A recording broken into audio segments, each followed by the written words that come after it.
You sit your horse in the stunned hush that follows a charge, lance splintered, breath hot inside the visor, and for a heartbeat you feel immortal. The banners still ripple. The ground is chewed to shreds by hooves and hope. You taste iron, dust, victory. You think the songs will get this part right, the bright shock of glory, the ache in your sword arm, the dead men you do not allow yourself to count. You do not yet know that something smaller than a grain of sand has already turned toward you. You would laugh if someone told you a scrape could win the battle you just survived. You would laugh, and then you would wash the scrape with wine, bind it with a strip torn from your undershirt, and ride on. That's what men do. That's what knights do. And later by the fire, you would boast about the charge, not the scratch along your calf where a splinter of the enemy's broken spear kissed you through a seam in the greave. You would not tell the story of a splinter. But the splinter will tell the story. The camp grows loud again. Men shout for water, for surgeons, for God. The barber sets out his iron, red from the brazier. Someone sings to cover the screams. Someone jokes about how the priest's Latin sounds different when he's in a hurry. You dismount with the pride of the living. When you remove your greave, you notice the cut. It is nothing. It is everything. A line of mud, a thin ribbon of blood, a sting when the wind kisses it. You pour wine and grit your teeth. The ache fades, the night rises. Victory tastes like smoke and old bread. Sleep, when it comes, is shallow and full of banners. The cut smarts. You roll toward the warmth of the fire.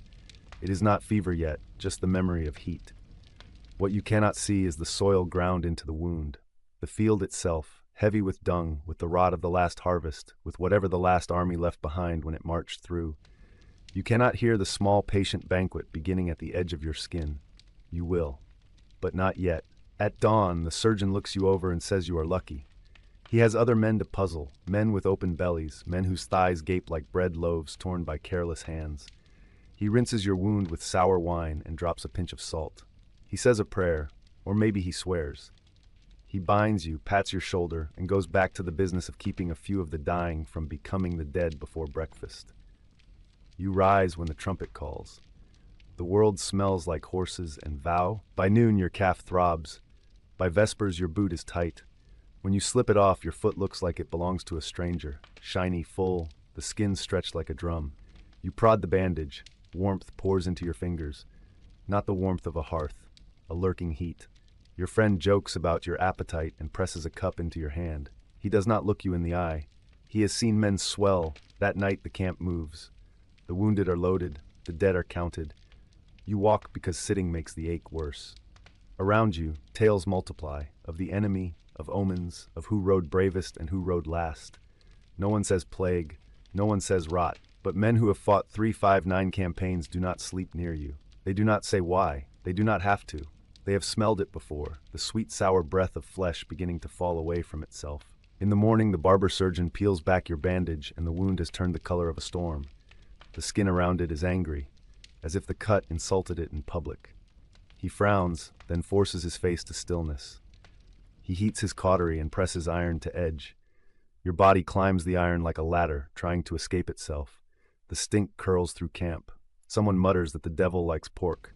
Someone else laughs too quickly. You retch, but you do not cry out. You wear steel for a living. You swallow the taste of a forge and tell yourself this is the worst. By sunset, your calf is glossy and tight. The skin has gone from pink to plum. The pain is not sharp. It is a pressure, as if a mailed fist is hidden under your skin and slowly closing. In the night you wake to a sound you will never forget, a faint crackle under your flesh when you touch it, like dry parchment flexing near the fire. You tell yourself it is nothing. It is everything. On the third day the black appears. Not ink, not soot. A black that eats light. Your flesh pulls back from the wound as if the cut is a mouth and it is speaking the wrong language. The barber surgeon sniffs. He does not mean to. The smell arrives before he does, a sweetness gone wrong, wrought with honey's mask. He looks at you the way a farrier looks at a hoof that will not take a nail. He sharpens. He prays. He offers you a stick for your teeth and a bowl for your courage. Gangrene is a word you do not know yet. Rot you know. Corruption. Taint. Curse. You know saints' bones and baths and vinegar and crushed garlic laid on linen. You know leeches and blessings and the buzzing dread that follows a fly. You do not know about the little armies in the soil, sleeping in the muck until a spear or arrow or splinter gives them a door the size of a whisper. You do not know their hunger is blind and holy. You do not need to know. You only need to decide whether you want to live. The surgeon tells you his choices in the manner of men who have to pretend choice is possible. Fire, steel, or prayer. Fire means cautery, burning the edges to drive out corruption, to keep the rot from marching. Steel means the knife, cutting away flesh until pink answers steel, until sobbing turns to silence and breath returns. Prayer is what he will do anyway while his hands shake. He speaks of poultices of honey to draw out poison, of wine that has seen sunlight, of herbs named for saints. He does not promise. He says, we will try to turn the black back. You think of the boy who ran your shield forward, the way his face disappeared under hooves and nobody stopped. You think of the woman at the well who watched you ride away and did not wave. You think of the lance in your hand, the moment of impact when another man ceased to be a problem and became a weight. You think of your mother's hands and the time your father said, quiet, let him learn his pain. You look at your leg and you see your future climbing it like ivy. They hold you down. The priest puts oil on your brow. The barber pours wine into your mouth until your tongue floats. Someone says, bite. You do. The knife enters your world. It is not sharp. It is not dull. It is inevitable. The first slice is a herald. The second is a promise. The third is a new country. The groan that comes out of you is a sound your body invents because language cannot survive here. The surgeon's hands are fast. He cuts until the meat bleeds bright, until the black is a memory on the ground cloth, until the stink loosens its grip on your soul. They pack the wound with honey and wine-soaked cloth. They bind. They whisper. The priest says you are brave. The surgeon says you were very nearly too late.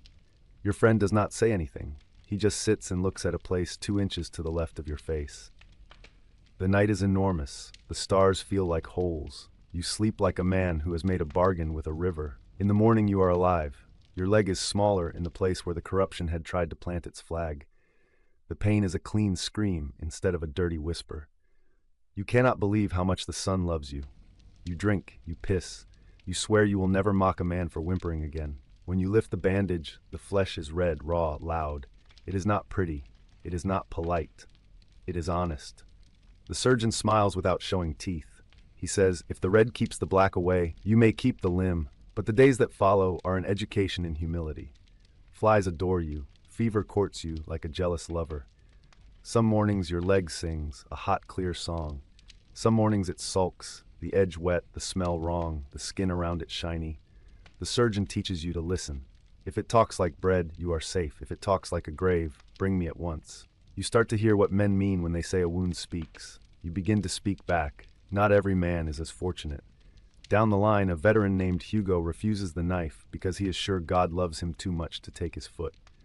By the time God's love admits other possibilities, the black has begun at his toes and written its answer all the way to his knee. The choice is gone. The barber takes the leg at mid-thigh. Hugo survives the cut and dies of the fever 2 days later, whispering the names of his horses, because he cannot remember the names of his children. Another man, younger than you and more beautiful, wakes to find that his fingers are turning the color of old wood. He did not even know he was wounded. Frostbite and a night guard shift at the ford have taught him a new kind of arithmetic. First the white numbness, then the blue ache, then the black finish. They call it dry gangrene. It does not gush. It withers. His hands become a prayer the world does not answer. He learns to drink with a straw of reed. The world keeps moving.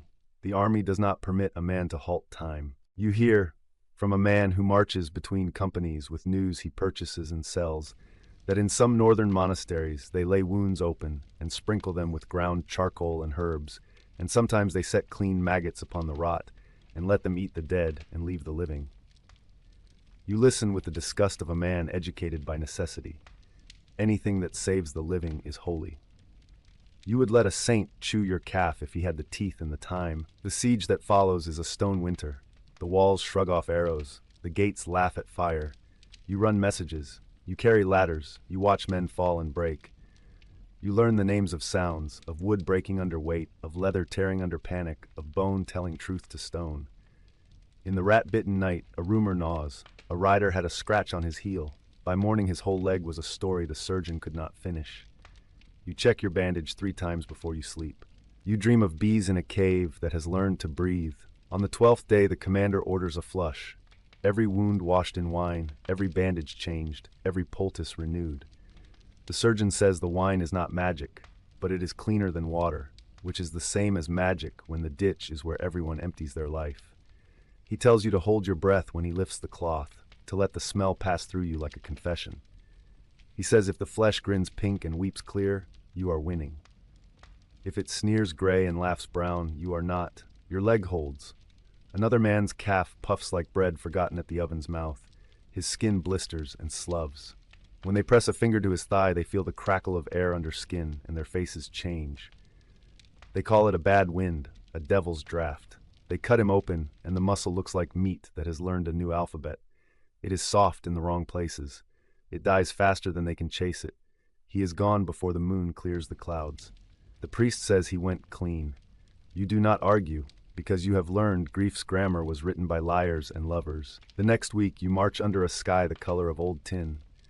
Your wound narrows and learns to be quiet. You think you have escaped the worst of it.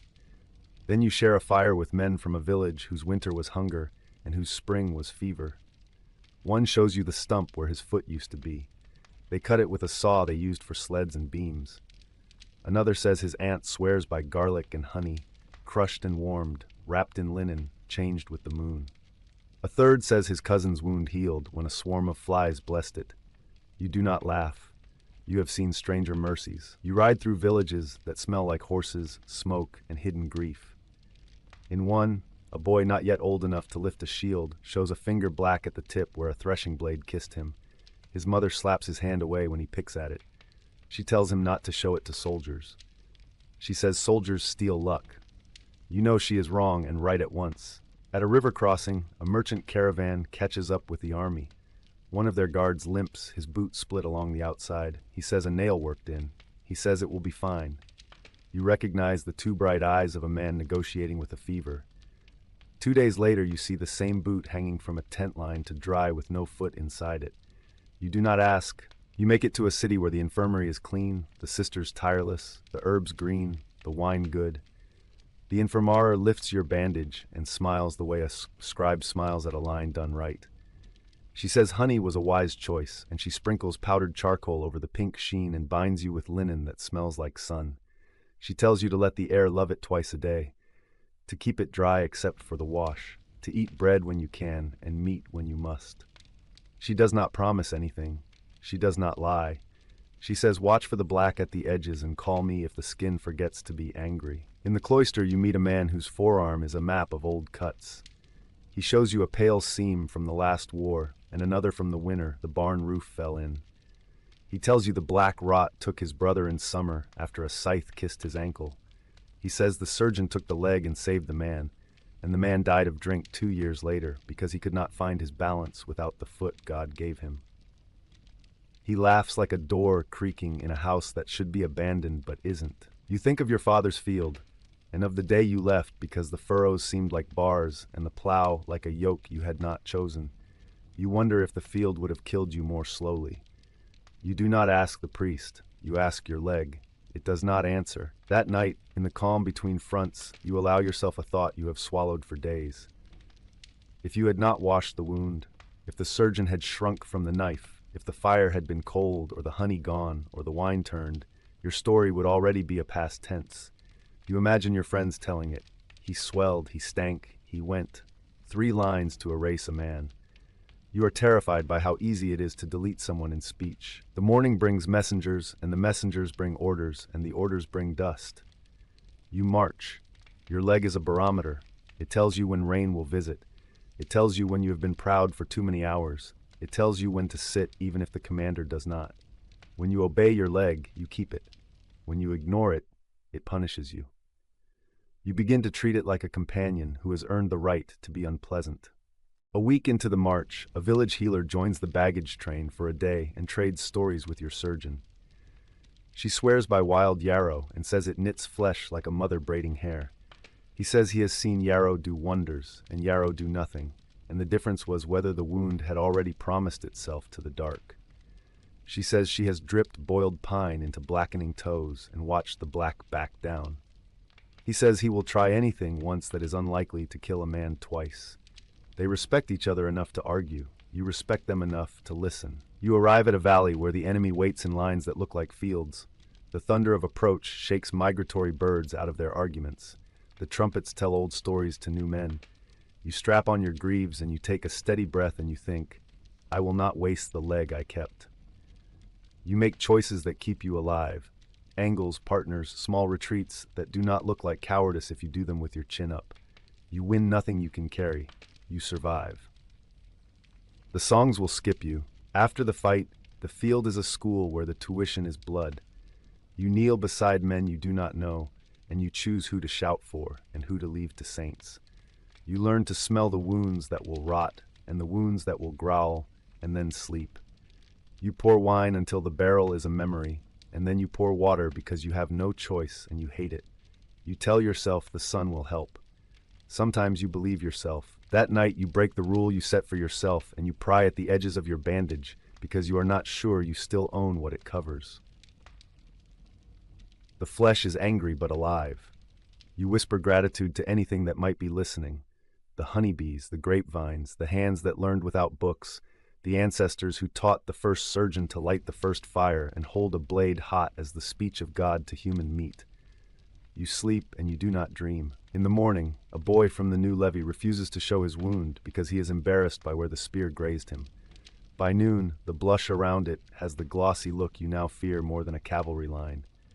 By evening, the skin whispers with that faint, treacherous crackle. He stares at the fire and says he will be fine. You sit next to him and tell the truth you have learned, that it is better to be scarred and ridiculed than handsome and dead, that there is no honor in feeding an invisible army with flesh donated by pride. You talk him into the surgeon's hands and feel no shame for the tenderness that took, at last, a lull. The army slouches toward winter, and the crows who followed the baggage train all summer choose new republics of branch and chimney. In a market town, an old woman points at your gate and says, "You beat the black kiss." She says it like a salutation kings envy. You ask her how many she has seen lose. She says, more than wheat in a bad year. You sit in a tavern where the benches wobble like teeth, and you tell your story not because you love your voice, but because a young man at the next table keeps touching his boot like it holds a secret. You make your tale ugly and long. You describe the smell, the parchment crackle, the purple shine, the way the blade learned your name. You do not spare him. He does not blink. When you finish, he tips his boot toward you and shows you a cut that has learned to be quiet. He says, "Thank you." He says, "I will show it." You nod as if you have given a blessing. Perhaps you have. There is a book in the infirmary, its pages glossed by centuries of fingers, a leech book full of notes in margins like footprints. You cannot read much more than your name and a prayer, but the sister reads aloud, and the words sound like music written for wounds. Boil water, boil the knife, wash with wine, lay honey, lay linen, bless, wait, watch, listen.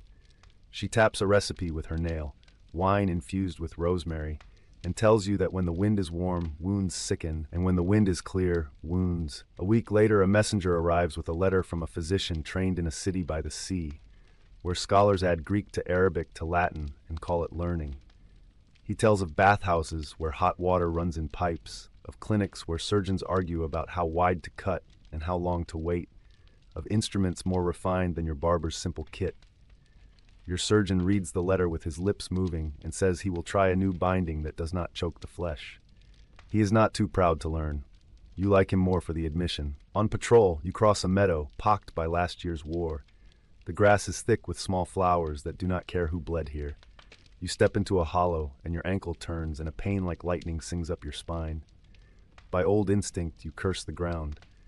By new instinct, you look for the skin's answer. It gives you a bruise and a lesson. Not every pain ends with a knife, but every pain deserves watching. You walk carefully and you think about how much of keeping a body is paying attention. In another company, a knight of wealth and consequence hides a spreading darkness inside his gauntlet because he is ashamed that a garden thorn bit him while he was trying to pick a rose for a lady. The infection climbs the tendon like a ladder to a hall where it has no invitation. He laughs off the ache, drinks to prove he can, rides to prove he must. The hand stiffens, the color deepens. When he finally submits to the surgeon, they take 2 fingers and the future that rested on them. He tells no stories about roses again. When your company reaches a town that pays its taxes in salt, You watch a tanner and a cooper argue about a dead cousin. The cooper says the barber killed him with fire. The tanner says the barber saved him as long as any man could be saved, that the rot ran faster than hooves, and a day of life still buys time to kiss a wife and bless a child. They grieve in different languages. You learn to hear both. You volunteer for water duty because the path to the spring keeps you away from the stink and toward the trees. There, in the shade, an old man fishes with a line made of horsehair and hums a song older than the border you are meant to defend. He asks after your limp with the courtesy of a grandfather. You show him the scar, pink as a tongue. He nods as if you have told him the weather. He says that in the famine year, the village butcher was the best surgeon because his hands knew where to cut and when to stop. The thought is ugly and useful. You tuck it away like a needle. There is, too, the black rot no knife can touch, the kind that starts in a belly after a blow or a puncture and turns the inside into a city under siege. You hear about it the way men talk about dragons. Low voice, many gestures, nothing that keeps pace with the fear. A man seems wounded but strong. By evening he doubles over. By midnight he is past speech. By dawn his skin is ashen and cool, and the priest is already smoothing the sheet. The surgeon shakes his head like a man who has knocked on a locked door all his life. In camp, a boy who can snare rabbits with a loop of wire shows you how to keep flies off a wound with smoke from smoldering herbs. The surgeon watches, approves, and tells you both to move the smudge bowl when the wind turns so you do not choke the patient. It is a small collaboration between book and field, priest and poacher, knife and smoke. You begin to love these improvised treaties as much as you love your sword. One evening, the commander orders inspection of feet. Grumbling rolls through camp like distant thunder. Men do not like to bear what carries them, but the inspection saves 2 and perhaps 4. One with a nail that has burrowed like a weevil into grain, another with a heel rubbed raw by a seam. Left hidden under pride, both would have fed the dark. You begin to think of simple habits as magic. Drying boots by a low fire, airing toes in the dusk, checking for a pebble before a march. You begin to think of prudence as a weapon. In the city again, a relic arrives, a sliver of wood from a cross nobody can prove, a bellows of hope everyone can feel. The square fills with the faithful, the fearful, and the curious. The relic touches heads and brows, bandages and stumps. Some swear they feel a warmth that is not the sun. Some say nothing changed and they are grateful anyway, because sometimes a hand on a shoulder is the only miracle anyone gets. You stand at the edge and you do not judge. You have seen men saved by honey, by a blade, by a word. The barber surgeon lets you touch his kit. He lays the instruments in a row like a creed, knives of different bellies and tempers, needles bent like tiny moons, a saw whose teeth smile too much, cups for bleeding, probes like slim priests who ask questions in a language organs can answer, a cautery iron that looks like a brand meant for fate itself. He cleans each one with care that is more prayer than habit. He says, "A dirty blade is a lie. It pretends to heal while it kills." You understand him perfectly. The army wintering in a keep teaches you a different set of dangers. Cold makes men careless. Boredom makes them stupid. A soldier warms his feet too long at a brazier and the skin blisters, then hardens, then cracks open to welcome the world. Another slips on ice and splits his shin on a step. The gash seems simple until the stinging stops and the warmth starts. The cook scalds his forearm when a pot jumps and hides the burn because he will not lose his place by the fire. By morning, the blisters are a map of pain that needs a guide and a threat. You keep paying attention. Before we ride on together, before we plunge into the next siege and the next winter and the next hard choice between steel and fire, pause with me and do the small brave things that keep this company alive. Subscribe if you crave more of these living histories. Tap the bell so you don't miss tomorrow's chapter, and tell me in the comments which moment you felt in your own bones. The first sting, the crackle under skin, the knife, the honey, or the prayer. Our camp is a circle of stories. Your voice strengthens the watch and keeps the brazier bright. And hear this as well, because it matters. The brutality of medieval life did not begin or end on the field. It filled beds, buckets, bread, and breath. When we step into that world, we step into a place where discomfort is the air. Remember that as we follow the rot from saddle to sickbed to altar and back to saddle again, mud, iron, and a sweetness you don't want to name travel with you from the field, soaked into your linen as if the fabric learned a new language in an hour. The cut that looked manageable when your blood was fast becomes a quiet, calculating mouth. It widens when the cart jolts. It darkens as the improvised bandage drinks until it's heavy. Your shield sits in a puddle that pretends to be water. Your horse is out of your hands. The next choice is not heroism, it's logistics. You go where hands can work. The monastery on the hill has seen this before. Different banners, same problems. Its gate smells of tallow, smoke, and boiled wool.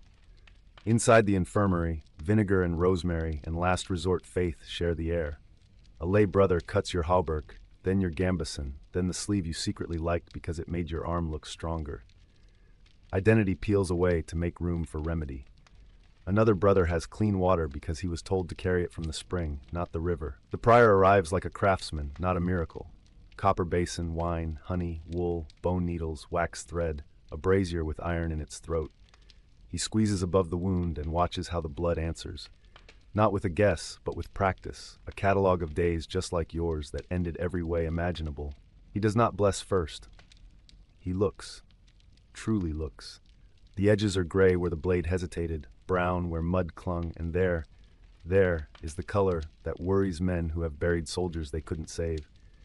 The prior opens the cut to air as if air were a blade he trusts more than steel. Wine arrives before scolding. It flushes grit, hair, and battlefield from the place where your body is arguing with the world. Vinegar arrives like a stubborn ant with strict opinions, stinging the truth awake.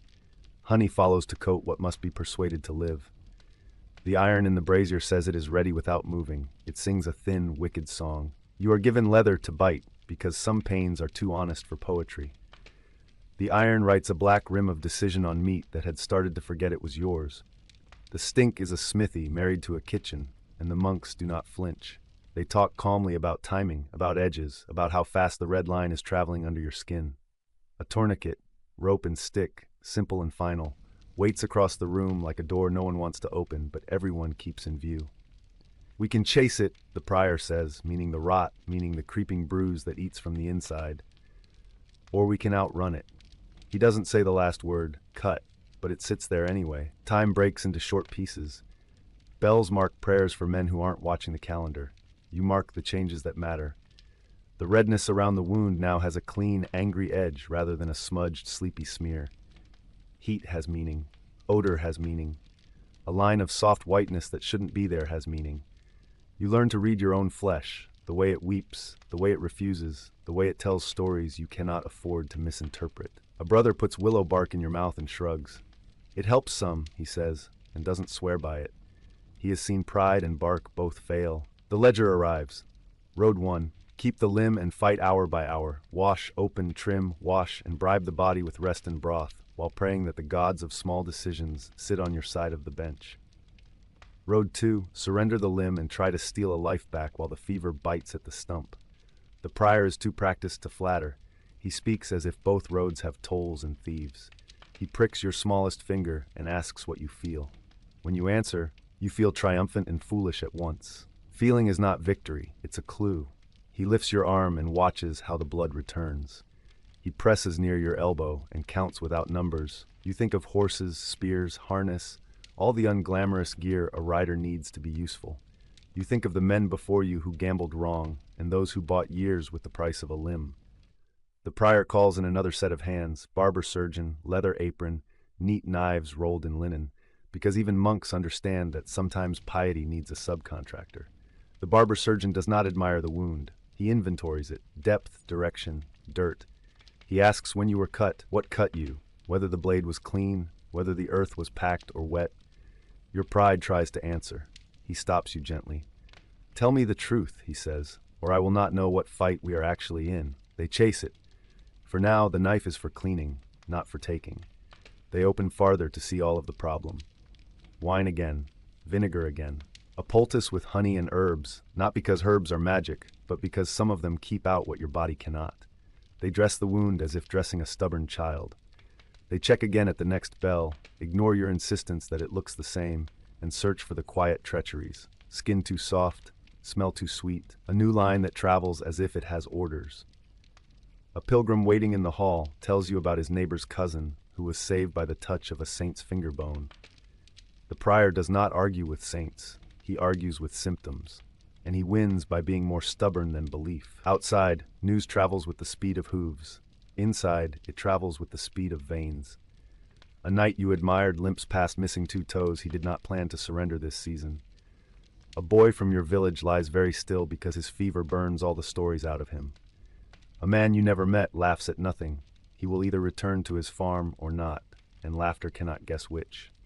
You become part of a city you didn't know existed. A place where warriors trade boasts for instructions, where courage is measured in how neatly you let strangers cut you. On the second day, the bandage tells the truth you needed. Less ooze, more scab, a firm, hot rim like the edge of a well-made shield. On the third day, the truth wobbles. A softness returns in one corner. A smell like overripe fruit leans close. The prior frowns not at you, but at the future. He does not reach for the iron. He reaches for a knife, and the barber surgeon reaches for a belt. We will trim what the body will not claim, the prior says, and you become a man cut with patience rather than with panic. The leather bites your teeth. The knife works like a good editor. It removes what never should have been written. You are lucky, and you are warned. The luck: the dead tissue is small, the blood underneath is impatient to be useful, and the fever is miles away rather than standing in the doorway. The warning: small neglect turns into large funerals. No mud, no river water, no glorious ignoring. You learn broth recipes you mocked last winter. You drink and sleep because repair requires payments that seem unrelated until you stop being 19. You promise the prior you will keep the dressing clean, and you mean it the way you mean oaths on a battlefield. Still, the road tells new stories every mile. A week later, you are well enough to ride into the market town where the barber surgeon keeps a shop near the apothecary and the tanner. This street teaches practical things. How many ways a knife can be honest, how vinegar can be both trade and salvation, how soap is quiet heroism. The barber surgeon shows you a tourniquet fashioned from belt and stick, a Spanish windlass taught to him by a veteran who kept one arm by sacrificing a little time and a lot of screaming. He shows you a saw, well-made, well-cleaned, well-dreaded.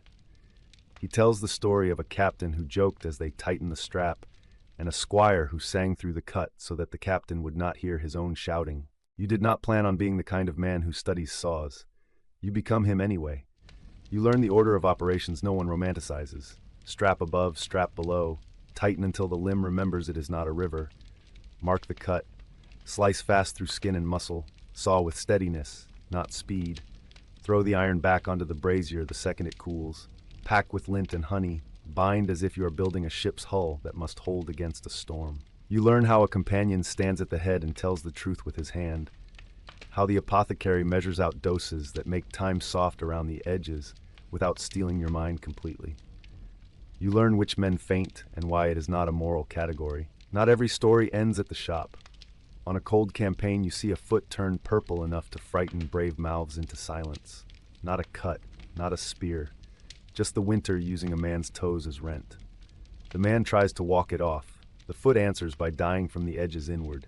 He warms too fast and learns that pain can arrive disguised as rescue. At the fort, they try needles to bleed out the dark, then warm wine, then prayer no one is embarrassed to say aloud. The toes surrender days later. The man lives because winter takes interest in someone else.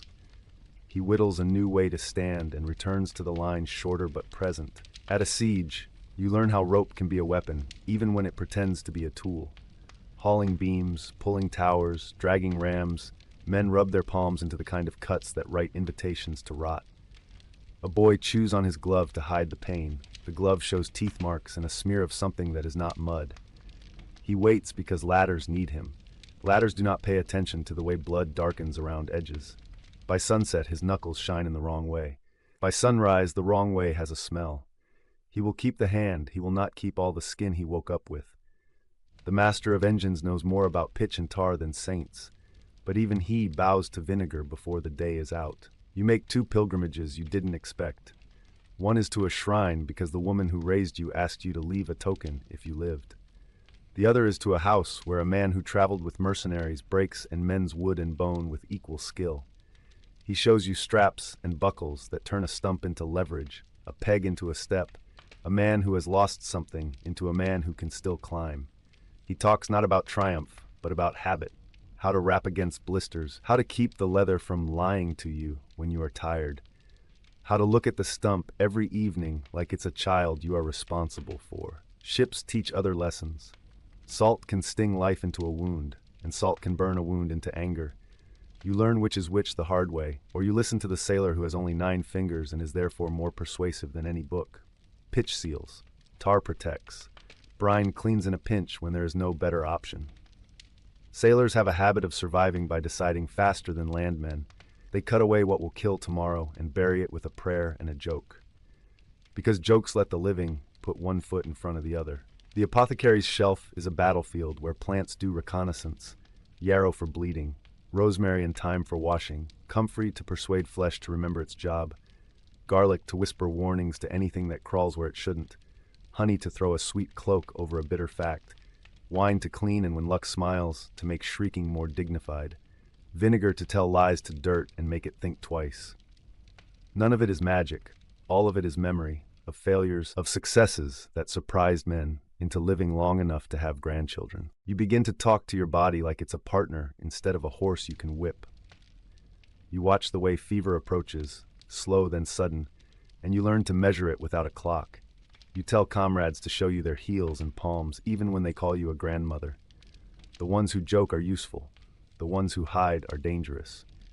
You make a rule, no false pride within sight of the cookpot. A cook who can smell the difference between good meat and bad meat, can smell the difference between healing and story we'll tell about you later when we miss you. The wound on your arm becomes a scar with a curriculum. It stiffens, then learns to bend because you force it kindly, like a teacher with a reluctant student. You rub it with oil so the skin stays honest. You work with a Fletcher who shows you how to grip again without tearing what was so carefully built. You hold a spear and feel the pull along the seam and put it down before you ruin a month's work for one afternoon's hurry. You accept that patience is heavier to carry than armor and twice as important. Men will ask you, months from now, for your opinion about whether to cut or to chase. You will not give them proverbs. You will ask them the questions the prior asked you. When was the cut? With what? Where? What color? What smell? Who cleaned it? With what? How many hours since the last dressing? You will make them angry with your insistence on details because details are the difference between legends and funerals.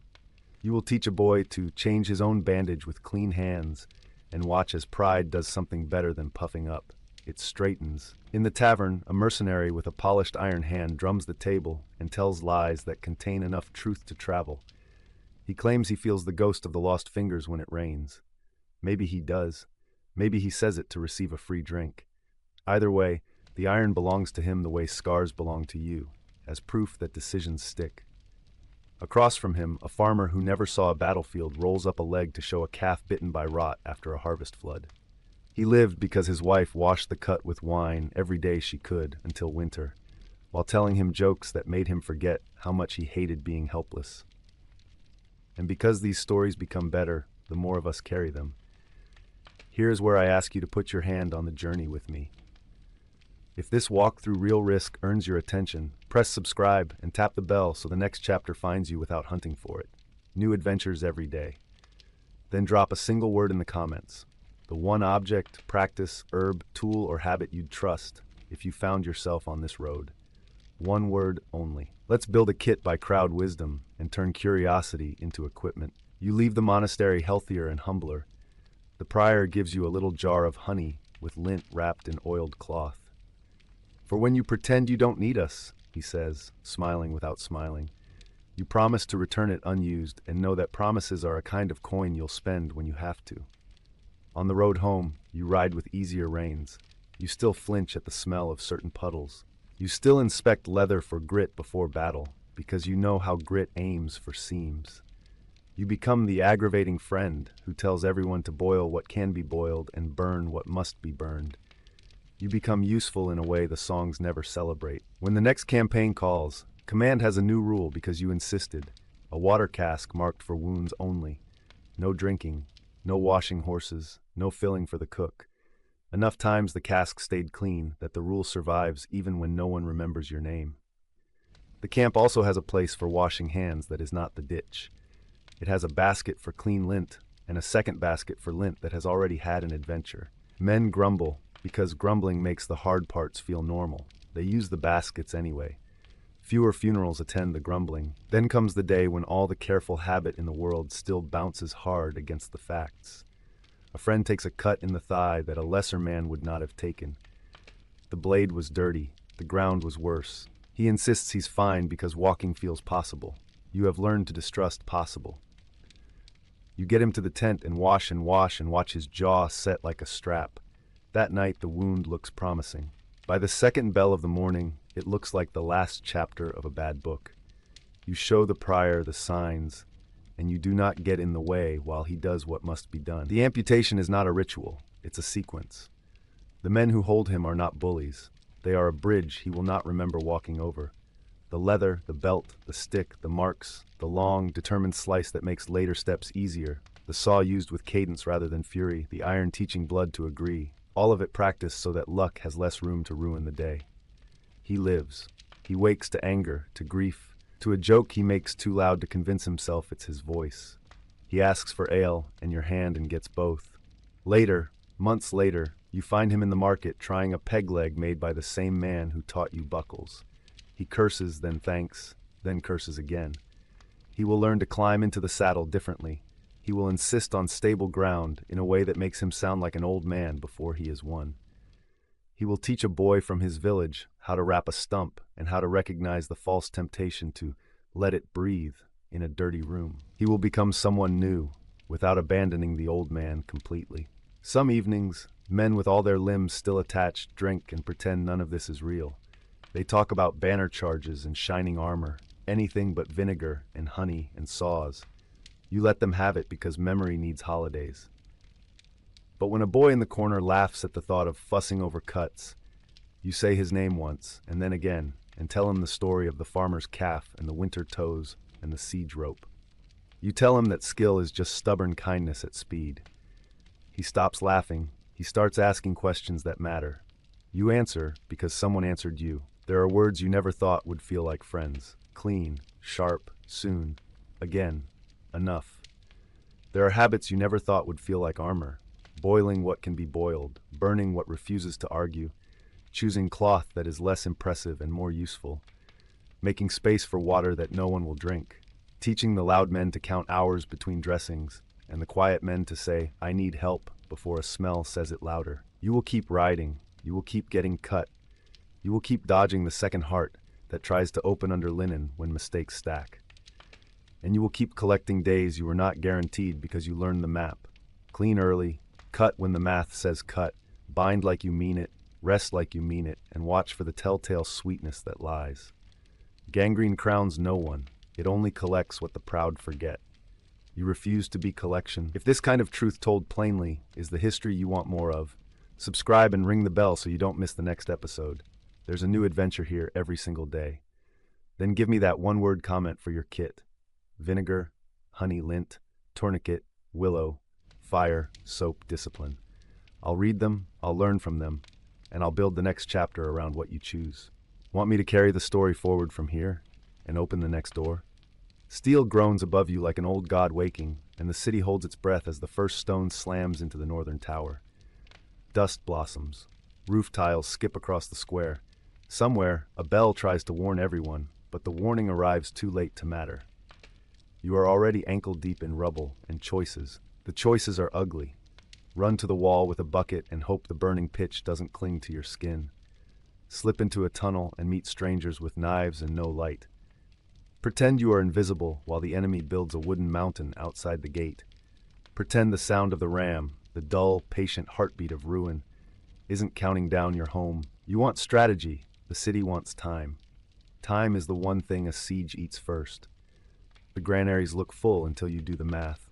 The wells feel bottomless until the sappers decide to drink them sideways.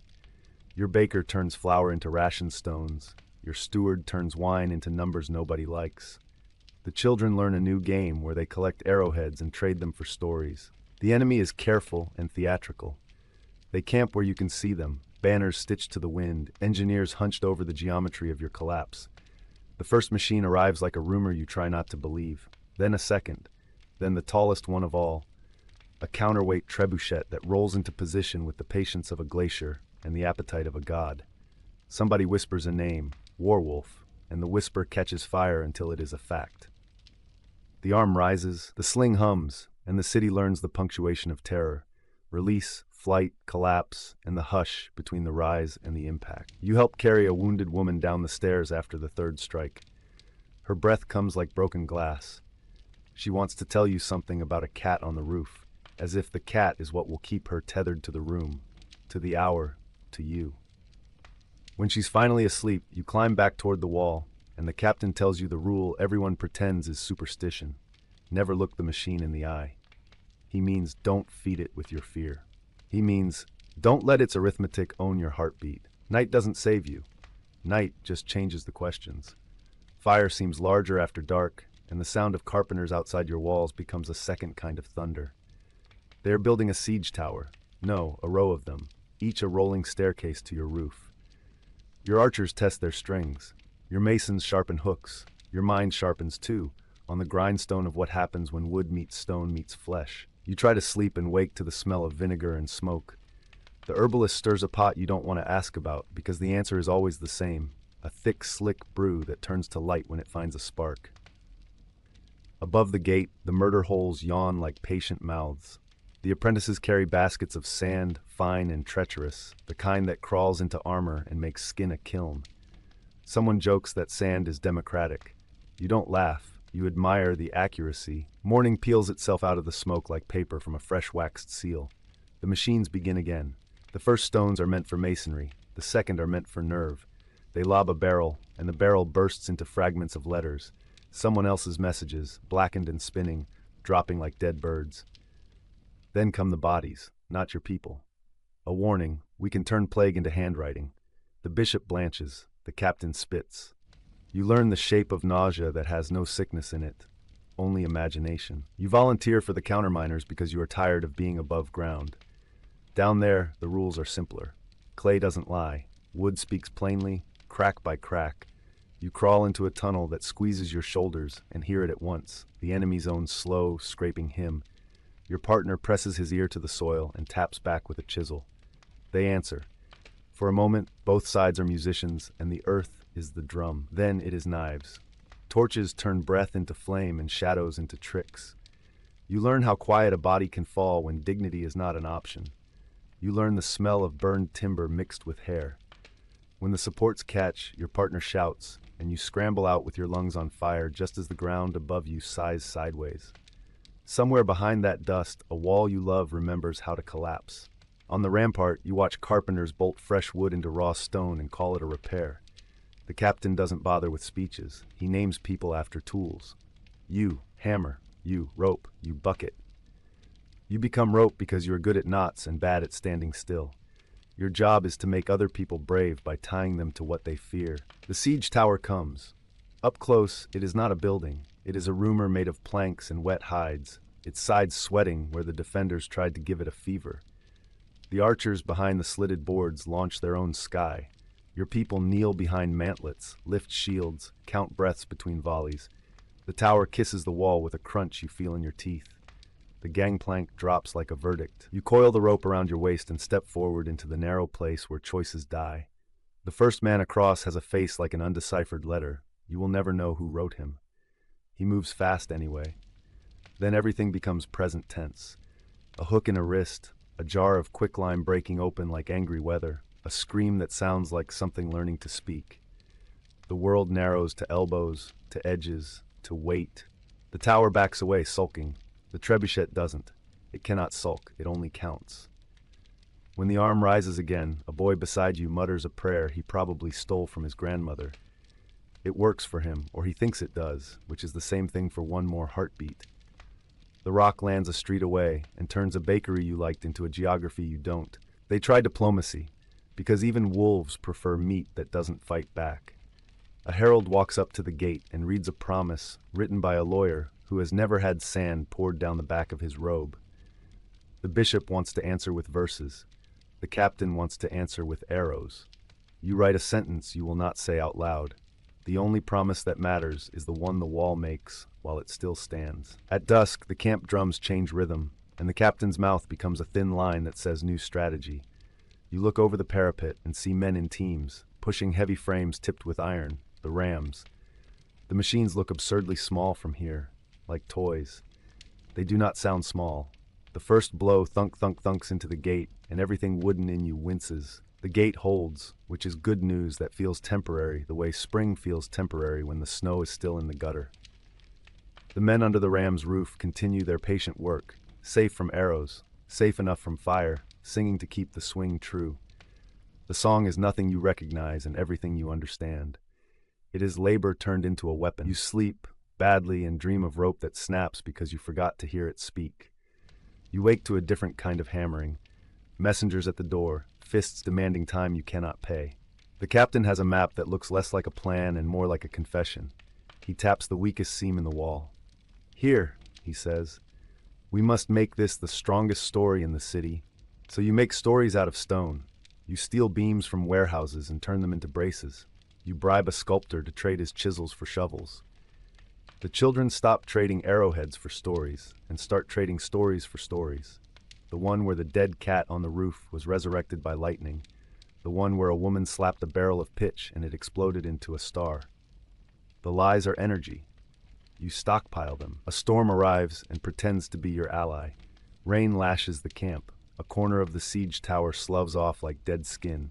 The moat swells and briefly becomes the water your dry throat wants. But storms have short attention spans. The next morning, their engines glint as if rinsed for a festival. Your best archer names the sun an accessory to murder. You are too honest to argue. Your honesty becomes a bargaining chip. You trade away one splinter at a time. You say yes to the rag picker who wants to turn stolen linens into torch wicks. You say yes to the mason who suggests collapsing a house to make a barricade. You say yes to the baker who asks permission to burn the last sacks of flour into smoke to confuse the enemy's aim. You say yes to everything that looks like survival dressed in rags. At noon, a rock finds the wellhead. It doesn't shatter, it tilts, as if the city is a bowl someone just nudged. Water spills down the steps, cold and clean and useless. People clap instinctively, then stop, embarrassed by the sound of happiness. The steward counts again. You can see the numbers evacuate his face. The captain orders a sally, a small one, to burn a half-built engine near the south wall. You are rope, and rope is useful anywhere, so they send you. The gate opens a mouth just wide enough to bite and closes with a hunger that wants you back. Outside the walls, the air smells like iron and guesses. Your feet remember how to run without navigating furniture. You reach the skeleton machine, splash oil like a painter laying down a base coat, and light it. Fire obliges. Fire adores the polite invitation. The enemy obliges too, with shouts and arrows that miss you because you temporarily deserve to live. You run back under a cough of smoke and laughter you didn't plan. The captain allows himself the smallest heresy. A smile. The heresy lasts until dusk, when a messenger arrives with a grudge wrapped in cloth.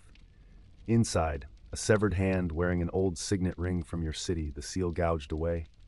The letter says mercy, but the hand says arithmetic again. The bishop tries to bless the hand. The captain tries not to break the table. You try to memorize nothing. By morning, rumors breed faster than rats. Someone saw a traitor signal with a lantern. Someone heard a secret treaty in the market, whispered into a sack of onions. Someone swears the enemy promised safe passage if the gates open before moonrise. Someone else swears the same promise but adds a handful of ash. You watch language do what siege engines do. Leverage, crack, fall. The council meets. The room smells like wool, damp stone, and the kind of hope that makes mistakes. Voices bump into each other. The captain's map now has fingerprints at every corner.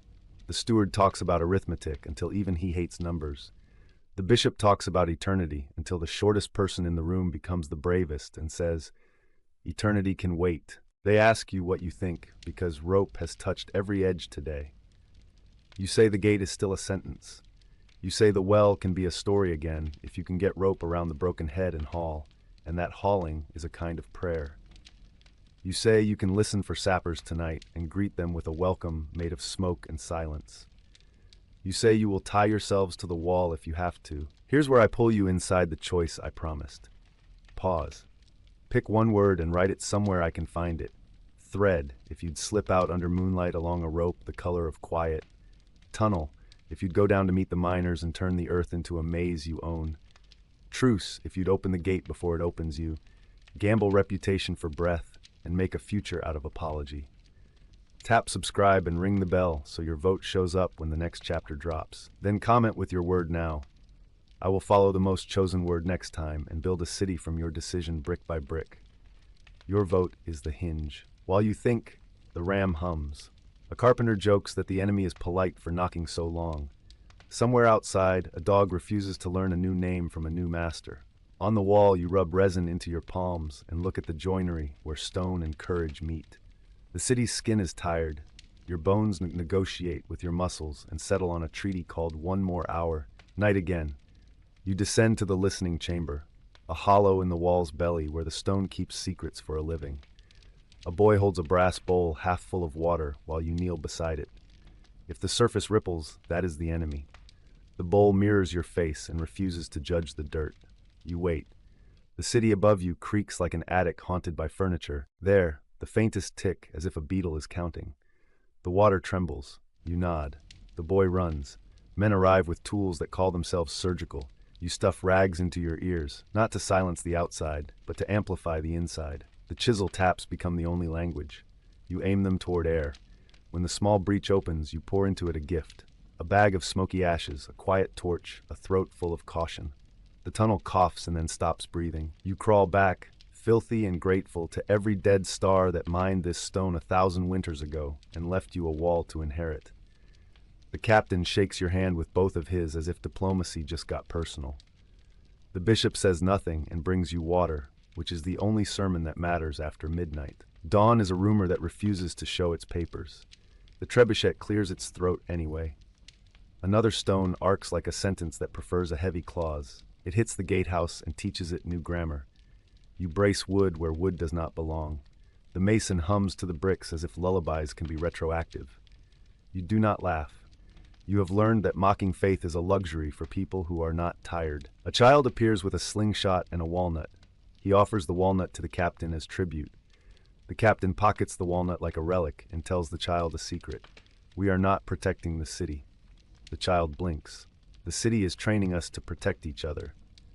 The child nods because children will accept paradox if you offer it with respect.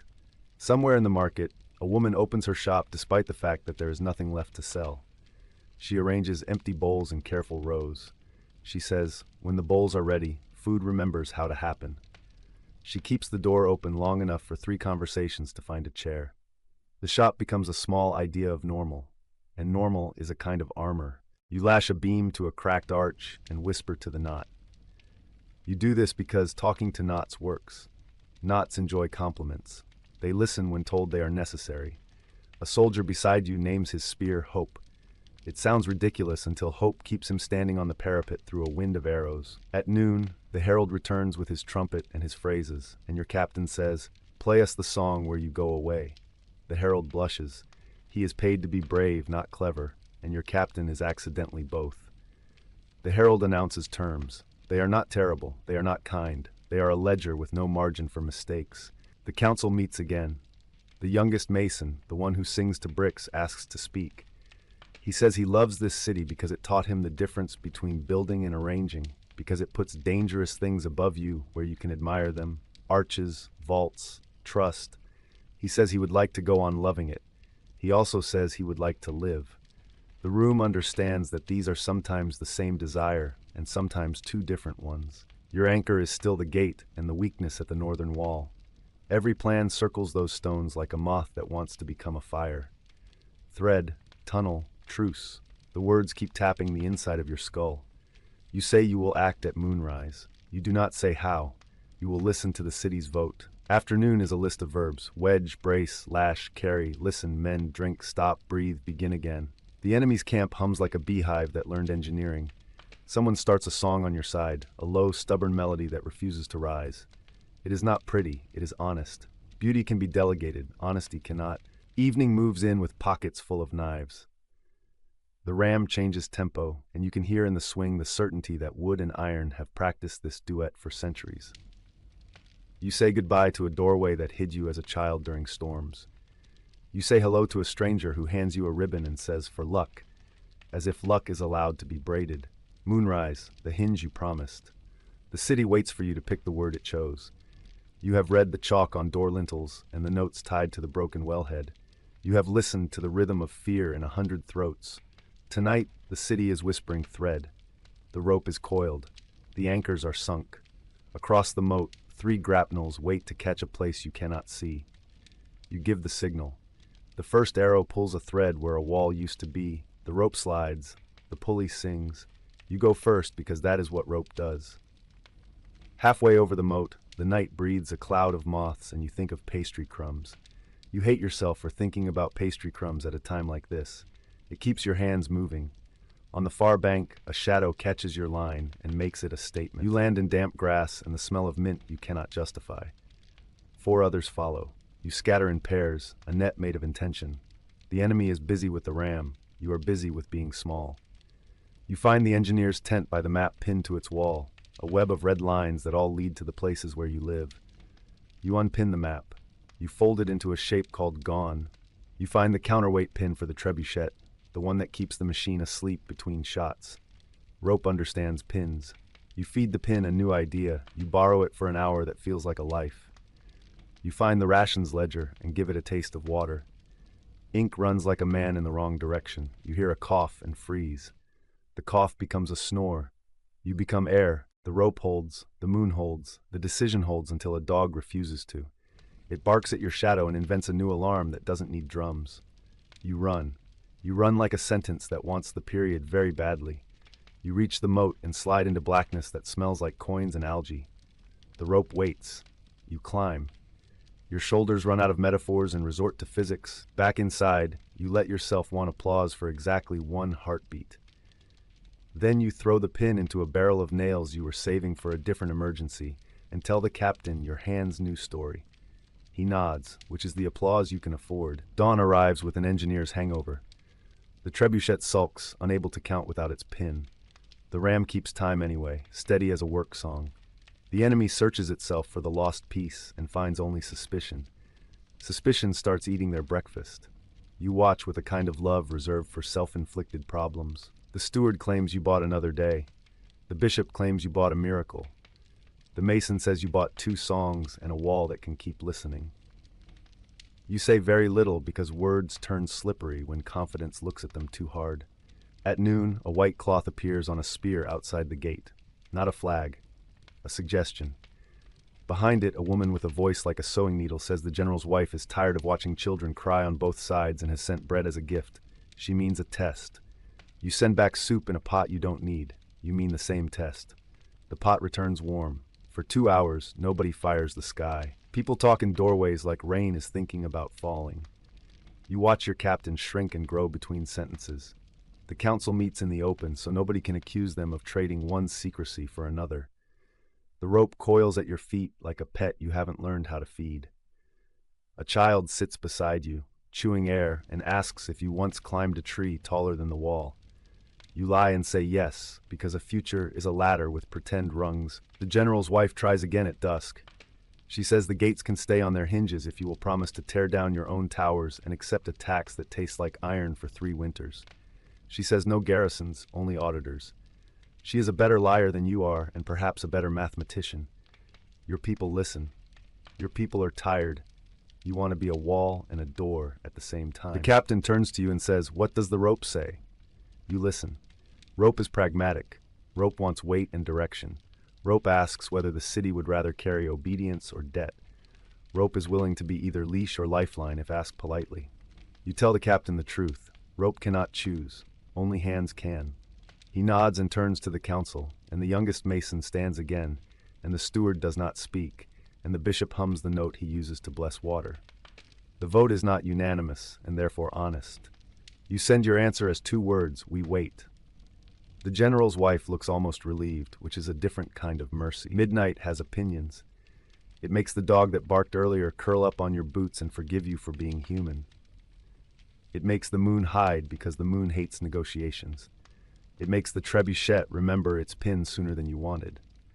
The first rock after the pause feels like betrayal and medicine at once. You remember how to count, which is the first step toward courage. The ram finally kisses the gate hard enough to become a mouth. Splinters snow. The captain orders the last braces in, and you tie them with a ferocity that becomes your new handwriting. The enemy shouts have a different pitch now, triumph braided with grief. They are almost inside. You feel a heat that is not fire, but friction between conviction and the part of you that wants to run forever. The breach arrives like a birth you didn't consent to, but will protect anyway. The first wave pours through a hole shaped like tomorrow. It is ugly and athletic. You meet it with every small invention, desperation honed. Buckets of sand, hooks with opinions, doors you drag sideways to make instant geography, names you shout because names are maps. The street becomes a throat. You make it sing your song. You lose ground, reclaim cobbles, lose them again, draw lines no cartographer would respect, pour water on a man who is not yours because the fire does not care, pull a child into a doorway you promised to keep for children. The bishop stands in the cross street with a pot lid for a shield and the astonished luck of the completely necessary. Hope, the spear, earns its name twice. Hours elongate. Time becomes a net that keeps letting the big fish through. The captain bleeds the way veterans bleed, discreetly, with manners. You bind his arm with a piece of your shirt and the knot listens because you ask it to. In the square, the fountain that hasn't worked in a week suddenly remembers a poem and spits one clear line of water. Everyone drinks the line with their eyes. By afternoon, the enemy realizes you will not rot on schedule. They adjust. They set fires where hoses cannot reach. They throw ladders where you forgot to be afraid. You retreat into the ward with the dye vats and the leather works and announce that everything in a barrel is now a weapon. Blue water makes a soldier stumble. Tanned hide makes a shield louder. Everything becomes everything else. The sun thinks about leaving and decides to give you one more hour out of pity. It is enough to move the wounded to the granary and the granary to a story you might get to tell.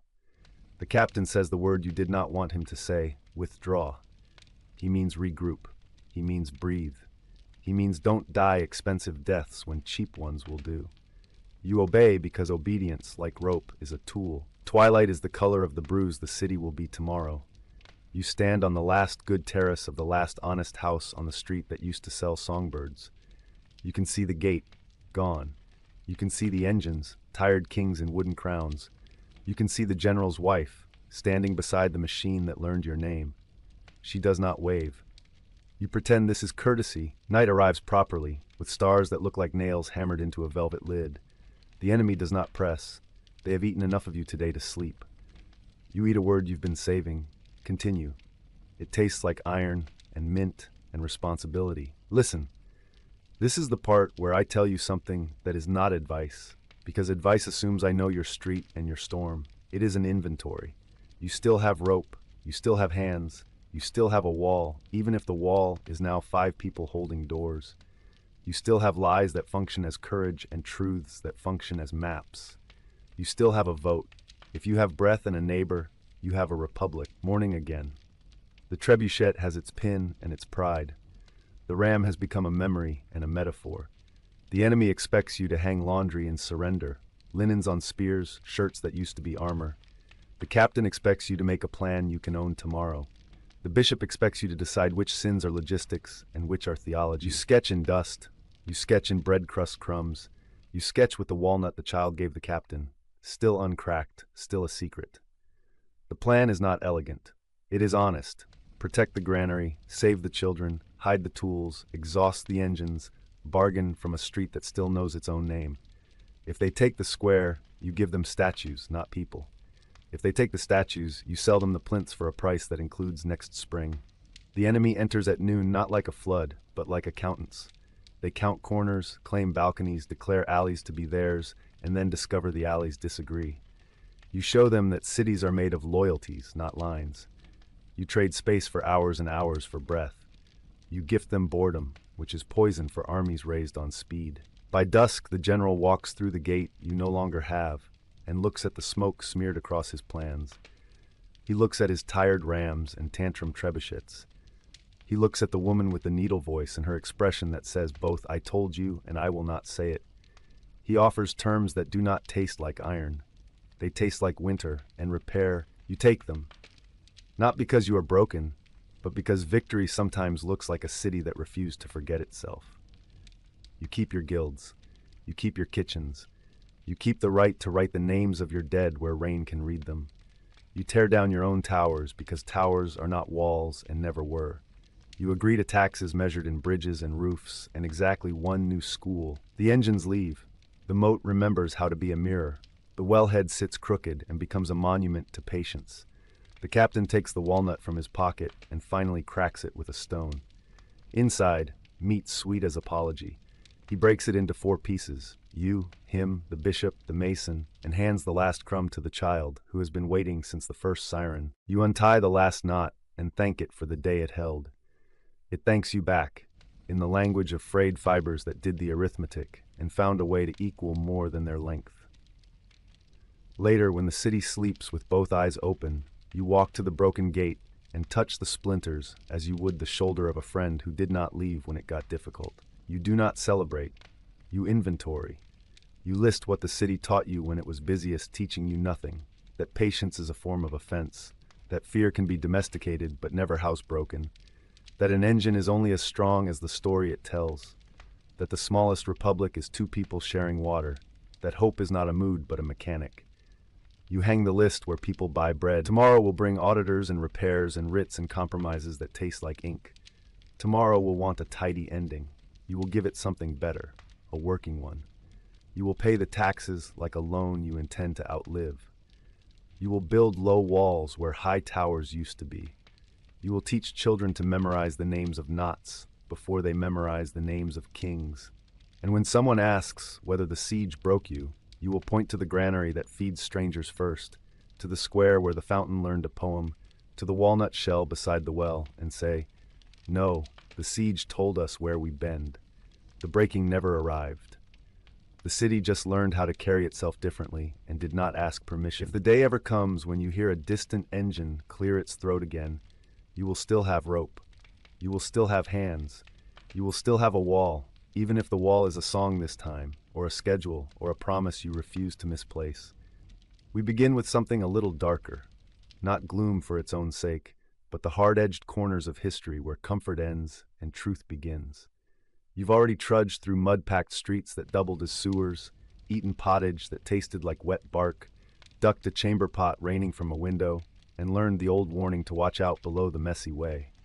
You've stood under a stone wall while boiling sand hissed through your armor, and you've watched a siege tower rumble like a wooden mountain toward a gate that had opinions about living. So we won't stall with throat clearing. The door is open. You're already inside the hard rooms of the past, and the work now is to look, to listen, and to leave with tools instead of souvenirs. The plague doesn't strut in with horns and banners. It shows up like weather you forgot to prepare for. First a cough down the street, then a chalk mark on a neighbor's door, then a cart whose wheels refuse to rest. You try to redraw your life around distance, but medieval cities were geometry problems with too many people and not enough space. Bread is traded by lofted loaf across an alley, water by favor, hope by rumor. Work does not stop because fear arrived. It simply moves outdoors. The gravedigger becomes the new aristocrat, the priest becomes a courier of last words, and children learn a grim arithmetic faster than they learn letters. A cat slinks across a windowsill like a tiny, whiskered meteorologist, as if even the animals have opinions about the air. Statistics flatten this year into a curve. Your feet do not. From street level, the days are a collage of candles in windows, flowers on thresholds, and the stubborn theater people build to make chaos legible. Then ink arrives with a counteroffer. A pressman locks type, the frame bites paper, and the city discovers a way to argue with its own fear. Pamphlets spin through taverns, sermons grow footnotes, and ideas pick up boots. A printer goes broke and keeps printing anyway. A censor loses sleep and calls it duty. The miracle is not that one book changes everything. It's that a stack of small pages convinces strangers to test the same sentence against their lives. You turn a leaf and hear a new sound. Not the bell for prayer or the cry for water, but the thud of an idea landing where rumor used to stand alone. Before presses and petitions, the courtroom without windows has its own weather. The accused enters wearing 2 outfits at once, the clothes on her body and the anxieties of every bad harvest in living memory. The judge pretends evidence is an animal you can kennel. The bailiff knows better. Testimony arrives as smoke and tries to leave as stone. A neighbor says she saw a thing. Another neighbor remembers a look. The questions are shaped like doors that only swing one way. When the verdict comes, it does not roar. It sighs, as if inevitability were a virtue. You feel the weight of a city trying to pay off its luck with a body. It won't work, but they try anyway, because fear prefers a target to an explanation. You flee to sea expecting freedom and receive a syllabus. The deck smells like tar and time. Teeth negotiate their exit. Discipline is not a mood here, it's physics. A loose line plus a sudden gust equals a funeral. A captain can be charming until a gale audits his charisma, but the rigging never lies. The code most ships live by is democracy with consequences. Vote on the course and then obey it under threat of being introduced to the long water. Romance blows in at dusk and is gone by dawn. Scurvy lingers like a rumor that bites. Yet you learn something the land hid from you. A crew is a machine built of agreements, and survival is a wage paid only to those who keep the agreements oiled. East, a different math of honor runs the ledger. The armor is lacquered, the sword bows when you do. The tales compressed centuries into perfect duels. The records are sloppier and more human. Retainers move when stipends fail. Allegiances turn when a lord's fortune sours. Snow is a strategist with its own campaign plan. Honor here is choreography more than perfume. Bow, speak, act, accept the cost. The poetry carved into the margin of a death notice is not sentimentality. It is an invoice submitted to history. I followed the steps. Pay me with a clean exit. In quieter seasons, these same men become bureaucrats, teachers, gardeners of meticulous calm. Myth edits out the paperwork. Life rarely does. South, stone steps climb toward a sky that expects returns. Feathers flash like verdicts. Drums argue in sentences the mouth cannot form. Blood is present, and so are census records, engineers' tricks with water, and markets that could feed a city by noon. You are tempted to reduce the scene to a single word and call it judgment. Resist that. What you're seeing is continuity paid in ritual. People here walked the same route their grandparents did, and believed the harvest preferred it that way. It is older than your politics, and more complicated than your classroom. Leave with respect, even if you leave with question. Back in the north, light touches steel and recoils. Ether is rumor, chloroform experiment, antisepsis, a rebellion with soap for a banner. Saws sing, someone counts out loud where prayer once stood. A surgeon removes a bullet in the time it takes to rehearse an apology. A nurse keeps a ward alive with a jug of boiled water and an insistence that filthy hands are treason. In another room, a woman with a notebook uses arithmetic to embarrass a war office and replace opinion with outcomes. Modernity is not a switch, it is a ledger that finally admits costs it used to hide. A horse coughs steam on a winter morning and changes a continent. The genius of the steppe is not merely the bow, it is the calendar. Messages move like lightning because the road has been taught to expect hooves at dawn. Cities that resist learn a lesson written on their walls. Cities that bargain learn that trade can be a treaty with better margins. Supply becomes a religion, timetables, scripture. You want the story to be about terror, so you can file it away as an exception. It refuses and explains that speed is a philosophy. In one capital, the price of bread climbs a stair faster than the king can, and the stair is crowded. A street heckle becomes a march becomes a day with a name. Pamphlets sell faster than loaves.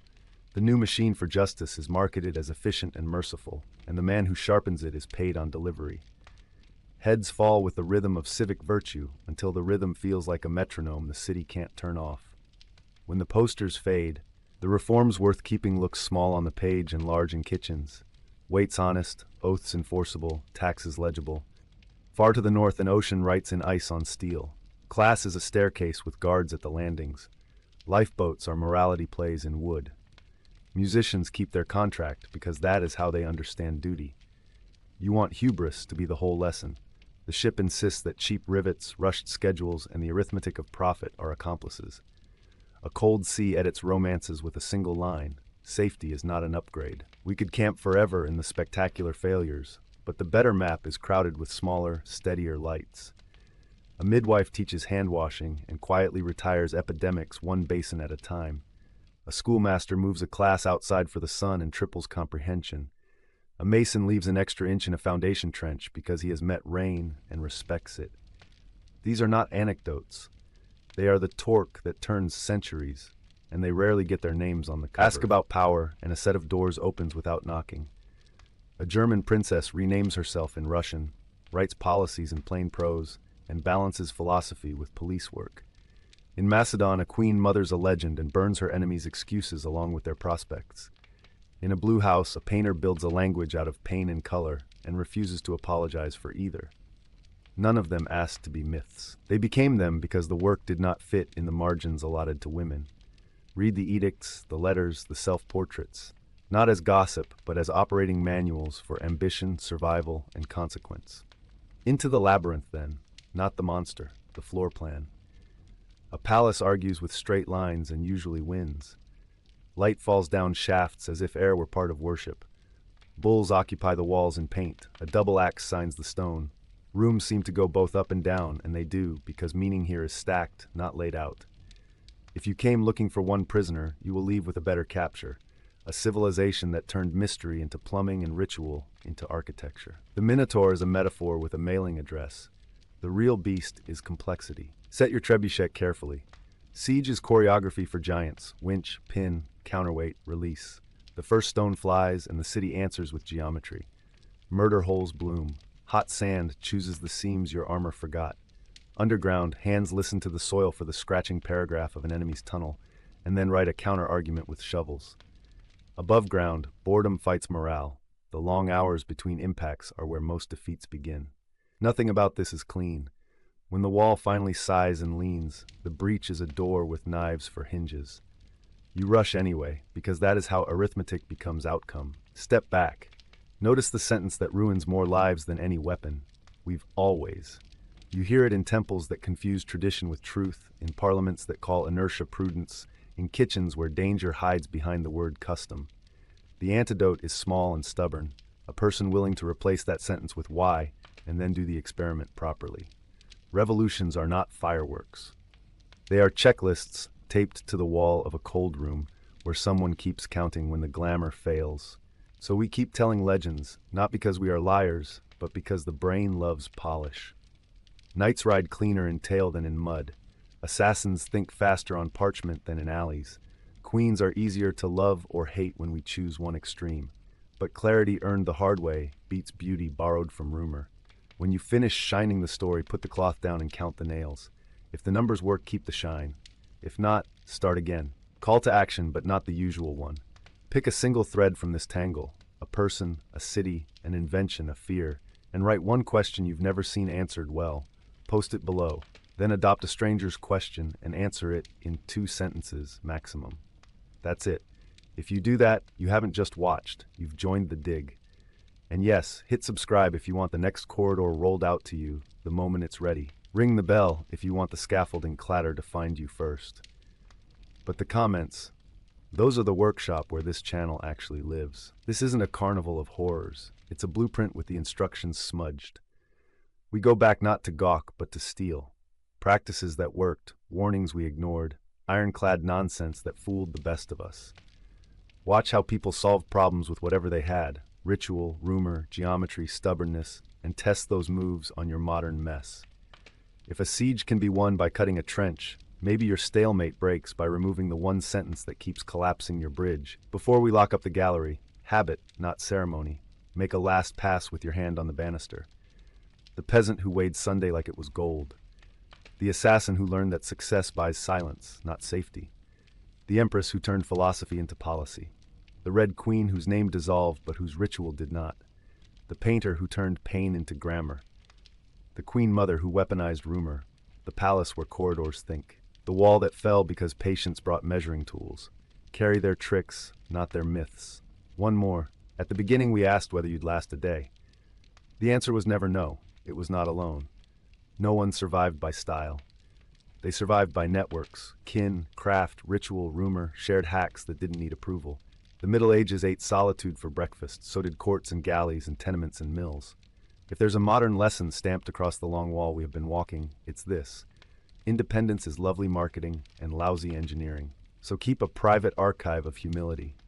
When a shiny solution swaggers in with a slogan, ask it to withstand an ordinary day from a hard century.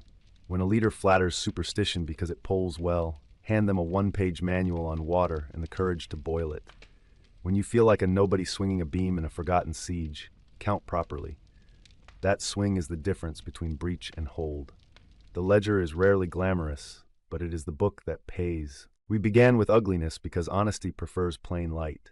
The point wasn't to get dirty, It was to come back carrying immunity to nonsense, reverence for craft, suspicion of certainty, and a habit of noticing small work done well. The past will not flatter you. It will do better. It will warn you, then hand you a tool bag you can actually lift. Keep the thread. I'm not offering a myth where a single hero fixes the world. I'm offering the slower truth. Cities are rebuilt by people who sweep, measure twice, write down the mistake so they don't repeat it, and share their bread whether they pray or not. When you're ready for a new corridor, say which one. The Red Queen's mask again? The letters Catherine didn't send?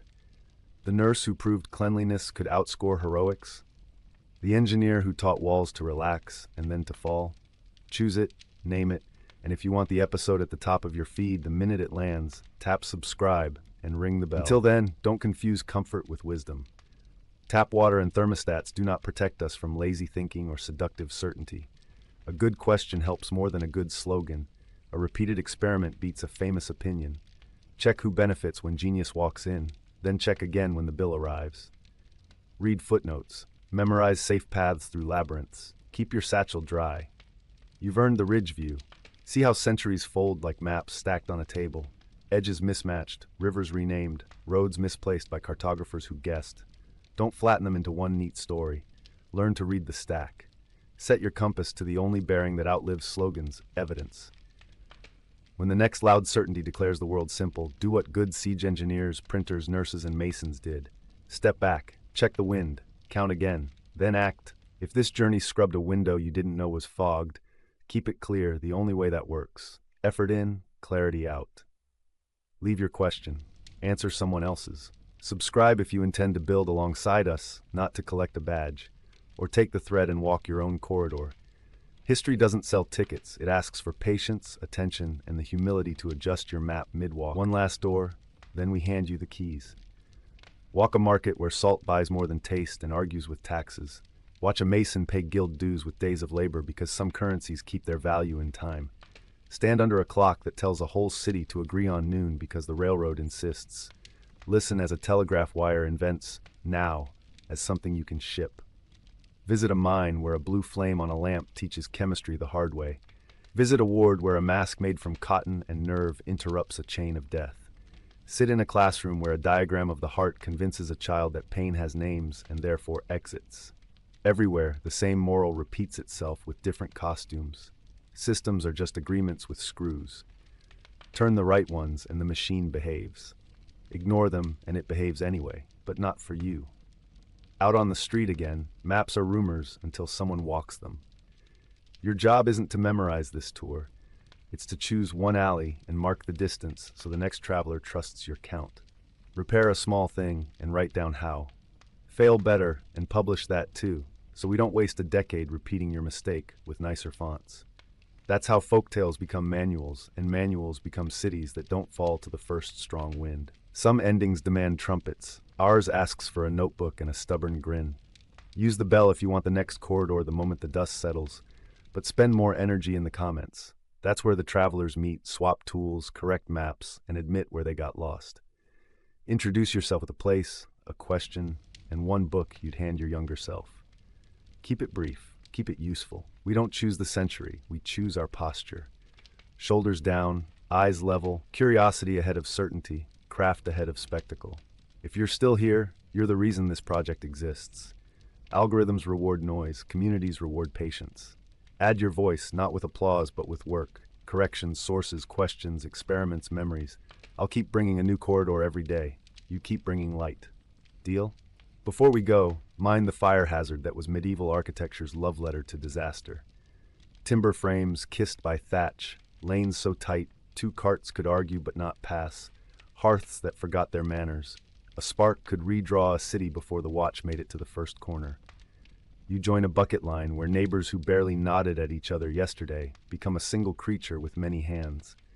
A bell won't stop ringing. A priest drags out a chest of saints, bones as if proximity to holiness might shame the flames. Afterward, the laws thicken. Chimneys must be this high. Brewers must bank coals with ash. Night soil must not be dumped near ovens. It's easy to laugh at ordinances until you need one. Rules are stories a city tells itself after it has already learned the hard way. Travel for faith draws maps long before tourists do. Strap on a scallop shell and you're a pilgrim bound to Santiago. Pin a lead badge and you become a footnote in a saint's economy. The road is a chain of hostels, chapels, water troughs, and rumors about which bridges take pennies and which take lives. You swap news with a stranger and discover that gossip is a postal service with better stamina.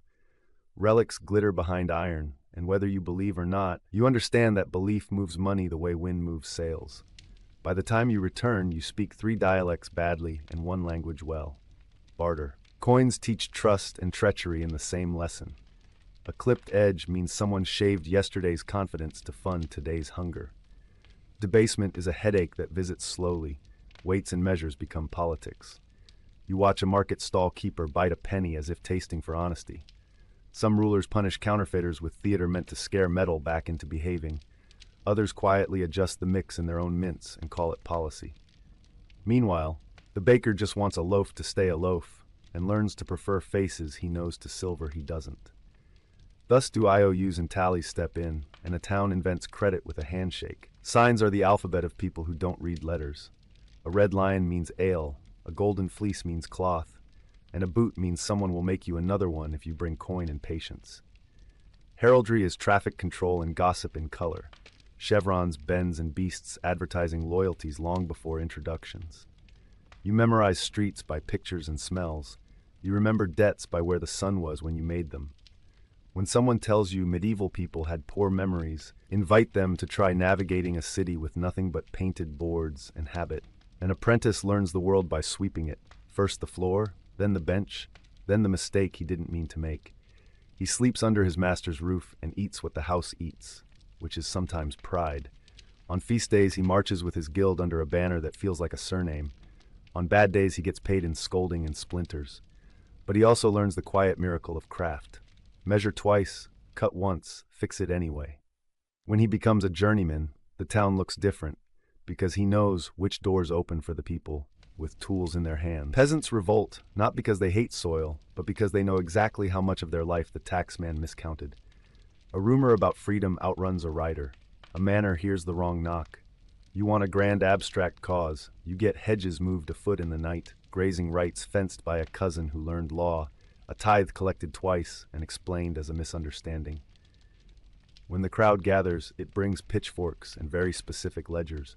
Revolts fail often and loudly, but they succeed quietly in the margins, a charter adjusted, a custom acknowledged, a steward reminded that people count too. Mercenary companies are the small businesses of organized violence. A captain sells time and menace to a city that wants a war and also wants deniability. Contracts read like recipes for chaos, with penalties written in very neat hands. Loyalty is a retainer paid on the first of the month and a promise not to make tomorrow's enemies out of today's clients. They are terrible neighbors, but excellent teachers if you're studying logistics.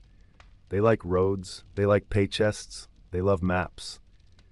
When peace breaks out, they rent themselves to whoever fears that peace has an expiration date. In a castle kitchen, a whole war is converted into soup. Wagons arrive with sacks that rustle like paper promises, and the clerk with the tally stick might as well be the quartermaster of the realm. Salt is not seasoning here. It is power on a plate, a spell that turns summer into winter food. Ovens breathe like dragons, spits creak with arithmetic. Guests judge a lord's strength by the fat on the meat and the bread too fine for crumbs. The kitchen knows the truth. A garrison marches on what the scullions can salvage. Climate has moods, and they matter. A string of uncooperative summers rearranges villages. Barley becomes hope where wheat once behaved. Herring forget old routes and write new ones in cold water. Coastal towns learn to read the sea like a stubborn friend. You start noticing which saints work for drought and which for flood, and you plant a hedge not for beauty, but as a negotiation with wind. People survive not by pretending the sky is constant, but by editing their lives to fit the weather's new grammar. Navigation is confidence dressed as math. A lodestone points like an opinion you can test. A portal and chart looks like someone mapped a spider's itinerary and then decided to sail it anyway. You learn to love dead reckoning the way a clerk loves a ledger, not because it is glamorous, but because it balances eventually. Under clear skies, the stars gossip accurate news. On cloudy ones, you learn humility and the cost of guesses. Landfall feels less like discovery than like a receipt for all the small calculations you didn't botch. Before cheap print, books were a species raised in monasteries. Calfskin turned into pages that smelled like a patient animal. Ink flowed from recipes guarded as family lore. Scribes copied errors as faithfully as wisdom, and a marginal doodle could travel for centuries under the protection of prayer. When presses came, they did not kill the old book. They changed its habitat. Scholarship stopped being a whisper between cloisters and became a quarrel you could hear from the street. Some knowledge calcified, more escaped. Both facts matter. Law crawls from ordeal to evidence with a limp. Once upon a time the river decided, later witnesses do. Juries appear like small parliaments no one voted for, except everyone did by living nearby. Notaries turn words into property and signatures into small miracles. A good contract is a peace treaty between strangers, and a seal is a promise with wax for armor. You learn to read the world in scratches and loops, because freedom travels under paperwork when swords get bored. Sanitation sounds dull until you don't have it. Rakers haul waste like Atlas with a cart. Fines try to teach households that alleys are not rivers. City councils write rules about where pigs may dream and where they may not, and whether tanners must keep their fragrant genius downwind. The miracle isn't that the rules exist, it's that over time they sort of work, and life expectancy climbs a ledge so slowly you don't notice it until your grandchildren do. News travels by melody before it learns prose. A ballad mentions a battle, sneaks in a name, and sells for a cup of ale. Later, a broadside nails the same story to a door where even those who can't read can listen as someone does. Music remembers differently than archives do. It keeps the jokes, the villains' nicknames, the weather that day. When the printing press and the fiddle become friends, a city becomes self-aware in harmony and ink. All right, time to hand you the map you drew while we were walking.